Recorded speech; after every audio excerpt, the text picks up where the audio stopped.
Guru berkata, ambil 3 benda yang kalian butuhkan untuk belajar. Oke, apa yang benda yang kalian ambil?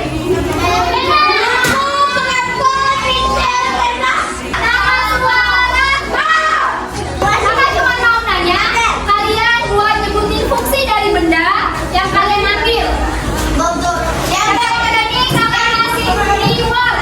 Imam, coba kakak mau minta jelasin penggunaan fungsi dari benda yang Imam ambil untuk belajar. Apa sih fungsinya? Oke, buku untuk menulis. Oke, paketnya untuk belajar. Kasih aku dulu ke Imam. Karena teman kalian 4 orang nggak punya benda untuk belajar, jadi kakak minta 1, 2, 3, 4 untuk memberikan 1 benda kepada teman kalian yang paling penting untuk belajar mengenai aku dan kebutuhanmu. Oke, untuk kalian sebagai seorang pelajar, apa kebutuhan kalian untuk belajar? Buku.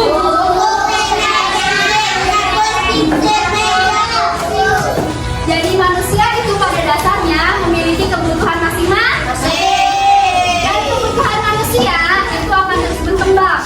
Jadi manusia tidak akan cukup dengan hal-hal yang itu saja. Kebutuhan mereka akan berkembang. Oke, paham? Nah, sekarang buka bukunya. Kakak kasih waktu 10 menit untuk membaca bukunya. Dari gambar-gambar di depan, kira-kira kalian membutuhkan nggak?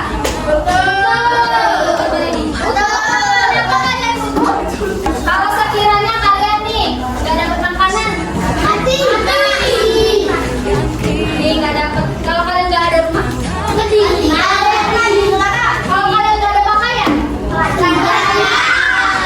jadi kebutuhan primer ini bisa kita artikan adalah kebutuhan yang paling mendasar, yaitu kebutuhan yang harus dipenuhi, harus didapat.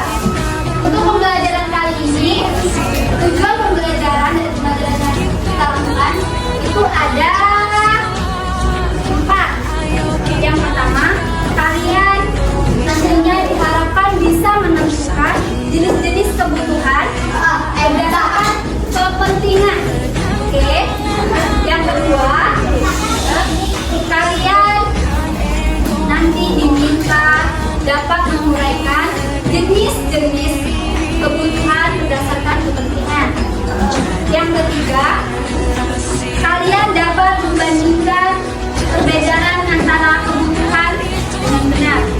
Dan yang terakhir, kalian diharapkan dapat mengorganisasikan kebutuhan hidup dengan membuat skala prioritas.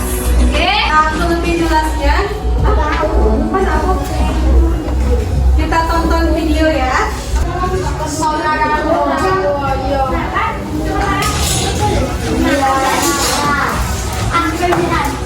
Apa perbedaan pikiran dan kebutuhan?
kasih